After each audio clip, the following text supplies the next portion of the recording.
Much respect, fam. This is an audio recording from the Ministry of Spiritology's YouTube channel under the playlist segment and titling Minutes with the Minister. That's what we're actually going to give as the titling to the playlist and a segment of our YouTube channel for our audio lectures and recordings and teachings and basically our addresses to our participants and Patreon members concerning information channeling from the ministry here. And of course, if you're not familiar with this voice, maybe if you've seen the videos, but this is the initiator of the Ministry of Spiritology, the Nkatla of Bafut, Nkatnwi Fokwa Ambe. Of course, you know me, I'm the director of the Association for Cultural Awareness. And this is actually the part 2 of a discussion that we were doing with the current Lent and Easter period. The topic of our discourse was 3 days and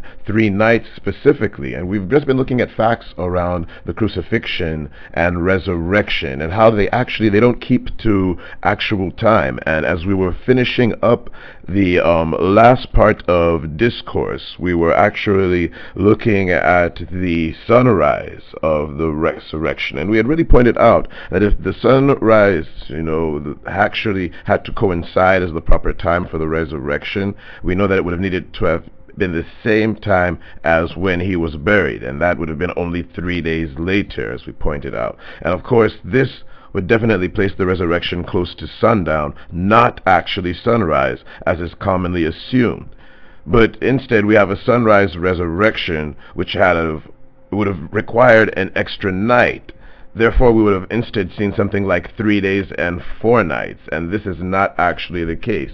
So we're really looking at it with a lot of question marks, you see it, because the whole idea of Good Friday to Resurrection Sunday, as the Roman Catholic Church teaches it, it doesn't keep actually 3 days and 3 nights, as we know that the character who is the hero and protagonist of the New Testament narrative, the gentleman considered to be God. I mean, when you say this man is the creator of the universe, it means that the information doled out about him inside this text, which is considered so holy and sacred, it has to follow the exactitude and I mean accuracy which befits a holy text of that prophetic nature. And I mean, we've seen it very clearly that from the scriptures itself, there are certain reasons for questioning Friday as the day on which this Jesus Christ was crucified.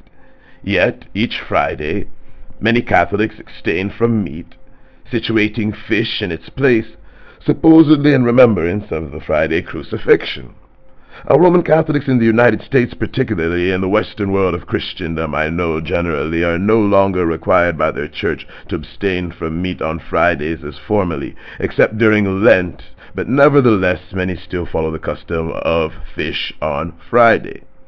Certainly, the Bible somewhere would have, but it actually never did associate fish with Friday. On the other hand, the word Friday comes from the name of Freya, who was regarded as the goddess of peace, joy, and fertility. It was a Norse archetype, if I'm not mistaken, and the symbol of her fertility was the fish. From the very early times, the fish was a symbol of fertility amongst the Chinese, the Assyrians, the Phoenicians, the Babylonians, and the ancient Kemet, our ancestors, essentially, and many other ancient civilizations and cultures and tribes. The word fish comes from the word dag, which implies itself actually an increase or fertility. And with good reasons, actually, because a single codfish annually spawns upwards of, let's say, 9 million eggs. The flounder, it's another fish, it gives annually about 1 million. And even there's the sturgeon. I know that fish gives about 700,000, and the perch 400,000, and the mackerel, very commonly eaten in West Africa, about 500,000 eggs spawn from it when a single one wants to deliver, and the herring 10,000. So I mean, you see that fish, they're very fertile. When they want to produce, they reproduce. They produce in millions, hundreds of thousands of eggs at one time. So the fish is associated with fertility. Friday also associated with fertility. And why?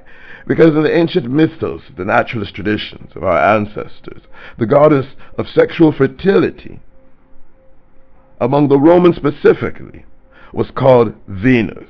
Now, if you would want to look at the Kemetic tradition, it would have been symbolically represented with Set, or what the Greeks called Isis. You see it? But we're using this clear reference of the usage of Venus by the Romans, because when you see Venus, then we always point out the etymological importance of knowing the origin of words in spiritology. And as a principle, when you see Venus and you see Ven, know the French, those of us who are familiar with the French language, there is vendredi, which is the name of Friday in French. So essentially, it isn't simply from her name of Venus that our word for venereal, as in venereal disease, has come from. And Friday was regarded as her sacred day because it was believed that the planet Venus ruled the first hour of Friday, and thus was called dies Veneris, because Venus also, as a planet, appears as an early morning star, which is also called Lucifer in the tradition of the Bible. I think it's Isaiah chapter 7 verse 14, no, chapter 14 verse 12, or something around that nature or another. But let's not digress into that. Actually, actually to continue looking at this discourse clearly, because this idea of Friday, you see it, and its relationship to the whole 3 days and 3 nights and resurrections, you see, and seeing that Friday specifically is being included with priority into this pageantry, even though it doesn't follow the actual time sequencing, because it gives the complete significance that the fish itself has this relationship to these other deities from other traditions that the Roman priests, as they were defining the Catholic spiritual tradition as a religion, wanted to also include, to maintain that. Well, when we say Catholic, it's universal. It's harmonizing the spiritual traditions of the empire and of human civilization. It didn't actually take Christianity and use it to whitewash and suppress the ancient traditions. And we want to really start to get this type of reasoning out to our participants and members, and generally those who are awakening, because there's always this intention to create some type of a division and incongruency between the words pagan, and people talk a lot about the word pagan having its root word pagus, essentially nature, literally. You see, Pan. Pan too was the Greek god of fecundity and the woodlands and nature. And paganus was actually it was a Roman Latin term that referred to the people who were the country folk, those individuals who lived outside of the urban in the environments of the Roman Empire, essentially the rural people. You see it, people of the farmlands who practiced what? Nature-based spiritual traditions, because they had to follow these agrarian cosmologies to know how to survive, and they lived outside of, that whole orientation of administrative order and, the concrete clock of horses moving up and down and administrative pomp, you see it. So a different type of culturing, and in the Latin, the word for people who lived in that type of setting was the paganus, you see, the pagus, you see, the people of living the nature lifestyle, pagan. And as the word now evolved in Latin now into the Roman Catholic Church as a different type of culture and tradition, once it established its hegemony over Europe, to be called a pagan then became a derogatory term. But actually, a pagan, in its etymology, we're putting out pagan, and all of these words, you see, you have to have this etymological understanding of these terms, because it helps you to go back into the consciousness of which this culture and these practices were actually being manifest, so that you now harmonize your consciousness to clearly understand them and then bring their relevance to your current position in the duration and process of time.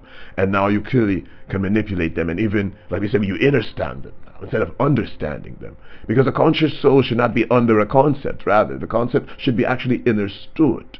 You shouldn't be under its weight, like it's subjecting you to itself and you have to carry it. Oh, so we instead harmonize and complete our understanding of reality, so that this knowledge, which is being just floated around and then created into divisions of religions and different subject matters, and then given its presentation, that it can't be holistically understood.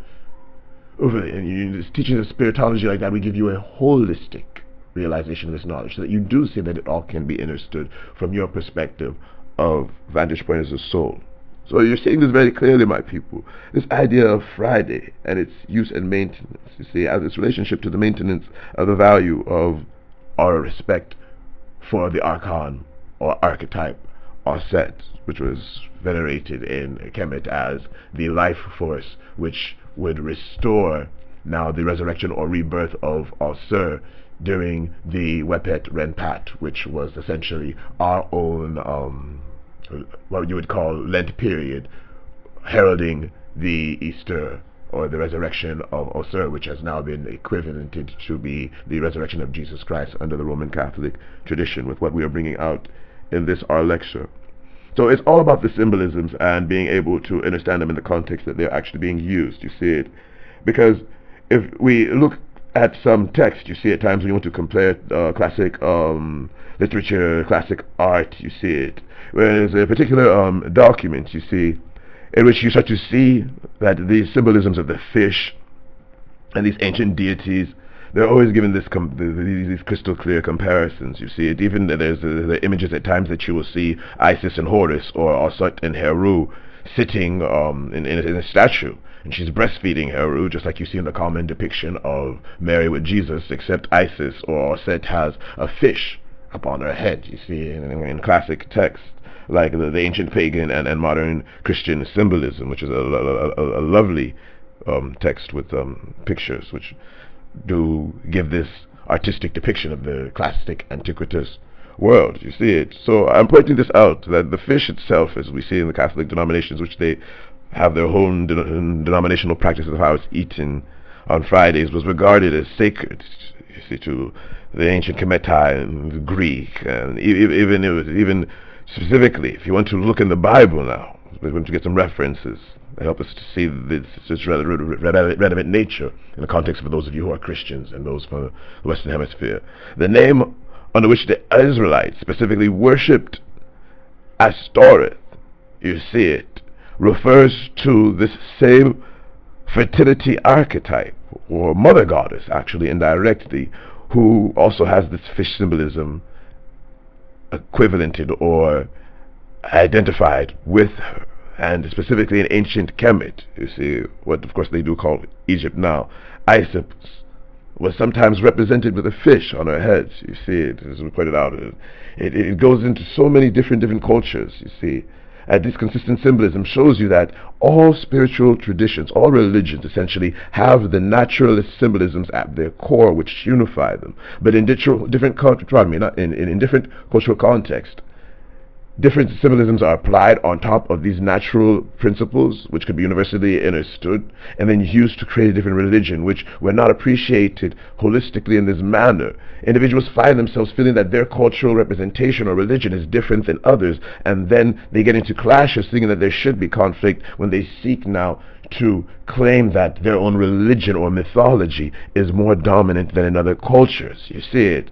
It's very interesting when we realize this, because considering that Friday was named after the goddess of sexual fertility, essentially, of the life force, Friday being her sacred day and the fish her symbol, it seems like more than a mere coincidence that the Roman Catholics have been taught themselves that Friday is a day of abstinence from meat and a day to eat fish.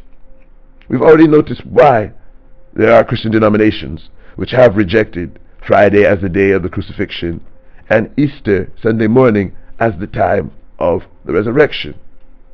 From where then did all of these ideas come in? And that's what you, if you're a Christian, need to keep asking yourself. Where did all of these ideas come from?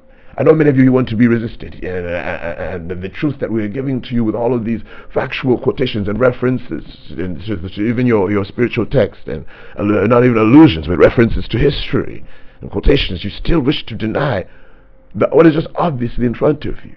You see it. But truthfully, take your time and really reason that you're living on a planet and you were born into a sequence of time, and civilizations have risen and been conquered. And this current civilization, Greco-Roman civilization, is actually only a 2,000-year-old, maybe 2,500-year-old civilization. So where did it inherit its basis of knowledge from? And when you really reflect on this and see that the text that you read today is the Bible, it insists that Egypt is supposed to be evil, and the Israelites who, they contributed to this current Judeo-Christian culture, even with its Greco-Roman influences as well, insist in that text that you should not look into the Egyptian culture. You should turn away from it.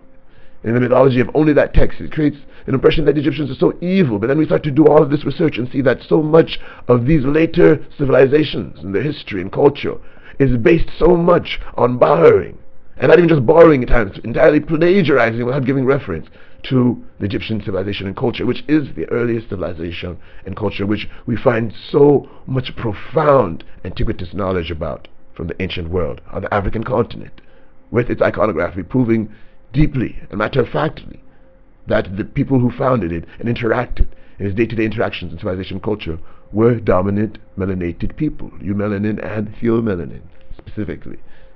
So this is really intriguing when we put all of this together, my people, because like I pointed out, it makes you understand that this whole Easter and Lent and its borrowing and you not wanting to appreciate even your own indigenous traditions, which also do acknowledge the planting seasons of your indigenous tribes in your environments on the African continent, no matter which tribe you are in or which country you're in, if you're getting this minutes of the minister, you see, minutes with the ministers, we've pointed out, we're calling them. We want you to really to get these notes as I reflect, these jottings, so that you too should share in the enlightenment that I do have a calling to disseminate through the ministry of spiritology.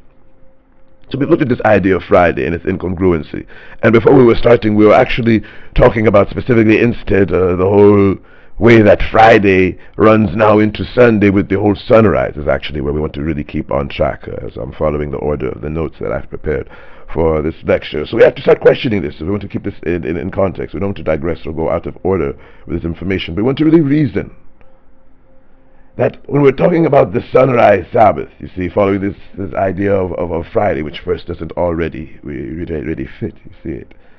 This Sabbath itself could fall on any day of the week. And that year, apparently, it came on Thursday. Now, the character, the narrative, Jesus, was crucified and buried on the preparation day, which was Wednesday. The next day was the high day, Sabbath, Thursday. Then Friday, followed by the weekly Sabbath, Saturday. You see it? Because we always have to remember that the Jewish or the Yehudai Sabbath is Saturday, not Sunday, my people. I think this is, I say, when you get into the culture and the history, and you put all of these things on the table, you see the incongruencies now clearly for a reason. Why you cannot have 3 days and 3 nights from Friday to a Sunday resurrection. This world, like I say, it depends on the ministry you wish to follow. If you follow us in spiritology, we will give you these facts, understanding that there were 2 Sabbaths that week, which explains how the character Jesus could be crucified on the day before the Sabbath and was already risen from the tomb when the day after the Sabbath came, yet fulfilling his sign of 3 days and 3 nights. Now get this, you see it. A careful comparison of Mark chapter 16 verse 1 with Luke chapter 23 verse 56 provides further evidence there were 2 Sabbaths that week, with a common work day between the two.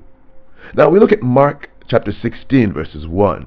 It says, "And when the Sabbath was past, Mary Magdalene and Mary the mother of James and Salome bought sweet spices that they might come and anoint him." This verse states that it was after the Sabbath when these women bought their spices. Luke 23 verse 56, however, states that they prepared the spices and after preparing them rested on the Sabbath. It says specifically, "And they returned and prepared spices and ointments and rested the Sabbath day according to the commandment." The one verse says it was after the Sabbath the women bought the spices. And other verse says they prepared the spices before the Sabbath. Since they couldn't prepare the spices until they had purchased them, the evidence for 2 different Sabbaths that week is conclusive. Writing in the Eternity magazine, its editor, Donald Gray Barnhouse, said, "I personally have always held that there were 2 Sabbaths in our Lord's week, the Saturday Sabbath and the Passover Sabbath, the latter being on Thursday. They hastened to take his body down after a Wednesday crucifixion, and he was 3 days and 3 nights, at least 72 hours in the tomb." Quote, and I'm taking this quotation to also enforce the fact that even scriptural references also do enforce this.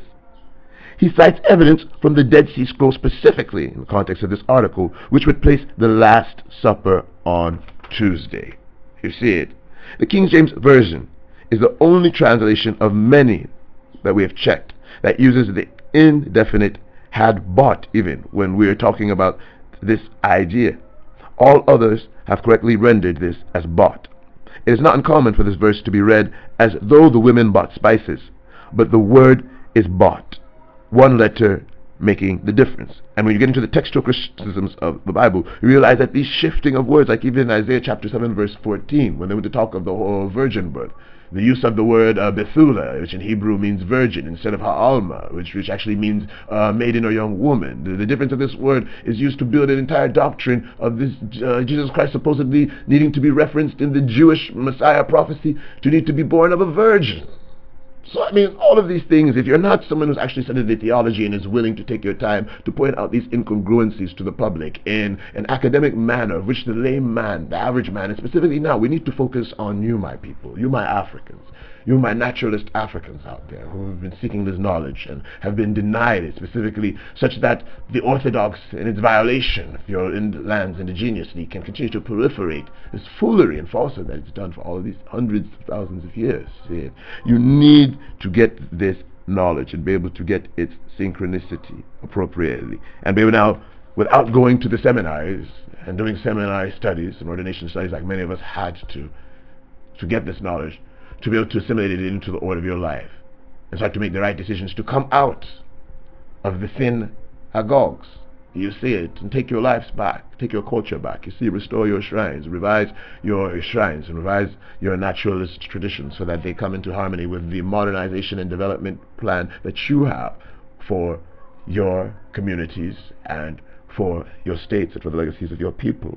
I mean, we don't want to digress a bit, but when we do jot these minutes, we have to make some of these footnotes available at the side, so that, of course, those of you who will come after and be able to look at what we were able to jot down, you'll see the ultimate relevance for some of these discourses, specifically as we are talking about the 3 days and 3 nights conflict between the Good Friday and the supposed Sabbath resurrection of the Yeshua ibn Mashiach, who never could have resurrected. We know in our Antibotist naturalist traditions of the metempsychosis or reincarnation, but that's an entire digression, unless we want to link it to the symbolic representation of the annual Easter cycle and resurrection and rebirth of the crops, which symbolizes an infinite cycle in the existence of the human soul's incarnations come to the earth. Rebirth of the crops, also rebirth of men and women through Mother Earth, the womb of the woman, as that symbolic representation of wealth. So I say all these things, when you just take the naturalist symbolisms and take it out of the Christian mythology, you quickly will understand the value and reason why humans are on the earth now. And the priests of Vatican know this, but in establishing this new world order to direct and control the world for the time duration that it has, they needed to borrow from a system they knew that had been tested and proven. So they plagiarized the Kemetic tradition and its value for this purpose of giving us a time sequence, and then integrated these falsehood ideologies which would divert us away from looking at the natural cycles of the earth to looking instead at their whole administrative commerce pageantry defined on this individual named Jesus Christ, relegated to God in a Trinity, so that that authority can be passed through this Saint Peter, through to the Constantines, who are the Caesars, now to the popes who sit in the continued authority of the Pontifex Maximus, there in the seat of authority that was created over the ancient world, but now has been extended over this new world of Rome. That's the purpose of understanding all of this. So they just keep all these pageantries and these rituals up annually in the name of Rome, so that it continues to fortify this subconscious basis in your mind that this authority and power goes to that seat. If you accept it willingly, then that is what gives them the power. You accept it and you participate in it and you practice it. You go there on Sunday, and then you claim that you recognize that this individual called your Christ, your God, instead would have resurrected on his own Sabbath, which would have had to have coincided with a Saturday. See, that all of these things, these incongruencies, you don't pay attention to them because you're following a system based on belief. You're following dogma based on belief with faith. So you don't even qualify yourself to need to confirm this information. So it is important that we establish a ministry like this, a ministry of spiritology, which seeks to follow and teach spiritual logic, so that you get this understanding through individuals who are ordained and raised to take time to do this research and disseminate it to you and explain it to you so that you get it in a common sense, practical, and rational method. So we're talking about this 3 days and 3 nights, my people, and it's very intriguing. You see, with the quotation references from the scriptures, we saw this very clearly, that from that Friday to the sunrise, we're going to have serious conflict. And if we look at other sources, which I want to do, you see, it is, because I don't want to be a team, I'm developing this only on my own accord. It's very academic when you do cite other references to found it your explanations, so that an individual who's listening to your discourse will see that it's not something that you have fabricated on your own. You see it. You have to realize that aside from this quotation I was able to find from Mr. Donald Gray from the Eternity magazine as well, if you look at it further in the context of that article, he also quotes from a Roman Catholic journal published in France that he says specifically, an ancient Christian tradition attested to by the Didaskalia Apostolorum, as well as the Epiphanius and Victorinus of Petar, who died in 304 specifically, that's 304 CE, gives Tuesday evening as the date of the Last Supper and prescribes a fast for Wednesday to commemorate the capture of the individual who historically then would have been Yeshua, who's been transformed into this Jesus Christ. Now, of course, I want to give you reference to from the Roman Catholic encyclopedias, because they do document a lot of the manipulations and changes that they make into this systems of the various traditions that they do go and plagiarize from. And when they do make these citations, of course, it's not plagiarism, even if from their pulpits they are not taught this specifically as part of the doctrines and dogmas and the denominations that even come after the Mother Church specifically. But it says specifically in the volume 8 on page 378 of the Catholic Encyclopedia that it says that not all scholars actually have believed this way, you see, strongly holding to the Friday crucifixion. They cite Epiphanius, Lactantius, Westcott, Cassiodorus, and Gregory of Tours are mentioned specifically as rejecting Friday as the day of the crucifixion. So you see that even inside the church, even in Christianity, you see it, they don't have total conclusion upon which date it actually was. I mean, as I said, you should better deal with the naturalist equinox solstice understanding that we've been working with, because it takes you out of the confusion. Because even in his book, Bible Questions Answered, by W.L. Pettingill, specifically on page 182, he gives this question and answer. He asked, on what day of the week was our Lord crucified? To us it is perfectly obvious that crucifixion was on Wednesday, quote unquote. Now, the Companion Bible, published by Oxford University Press in its Appendix 156, explains that Jesus was crucified on Wednesday again as well. And specifically, page 93, Dake's annotated reference Bible, Phyllis Dake, has said in his notes on Matthew chapter 12, verse 40, that Christ was dead. And this is open quotes. Christ was dead for 3 full days and for 3 full nights.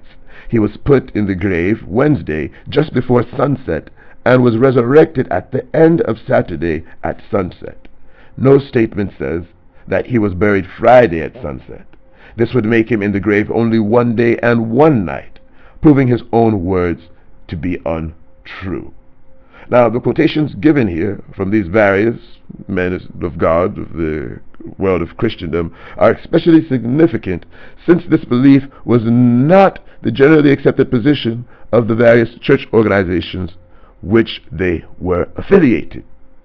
In such cases, men speak from a greater understanding of research, from more than just conviction. They're speaking from a basis of facts.